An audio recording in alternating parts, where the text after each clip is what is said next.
With the combined momentum of your forward step, the twist of your torso, and the swing of the rifle, the butt stroke can strike your opponent at over 18 miles per hour, carrying well over 550 pounds of force.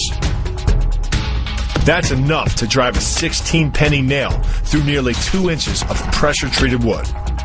Add a follow-up slash and thrust with a bayonet, and the butt stroke becomes a real killer. But the real damage from the knee bar doesn't come from gravity. It comes from leverage. Once the knee is locked, your hips act like a fulcrum, and his leg acts like a lever, multiplying any force you apply. So even though the ligaments and tendons around the knee can sustain 1,700 newtons of force, the knee bar can load a lot more than that, enough to completely destroy the joint.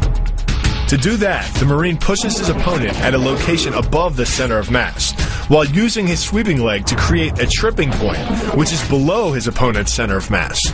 Once the loss of stability has occurred, gravity does the work, and the damage.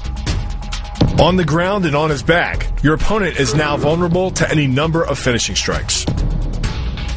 Working much like a nutcracker, your forearm and biceps apply pressure to your opponent's carotid arteries.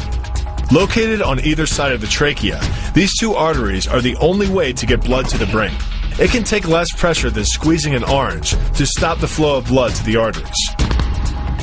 And with no blood flow, the brain shuts down almost instantly. Fight over. By taking control of your opponent's leg, you turn his hip into a pivot point. And there are 2 forces being imparted about the pivot point. One by the arm above and one by the sweep below. These forces act as a couple, resulting in your opponent's rotation. Rotation that slams him right to the deck. And given the speed of rotation and the force of gravity, that impact could cause permanent injury.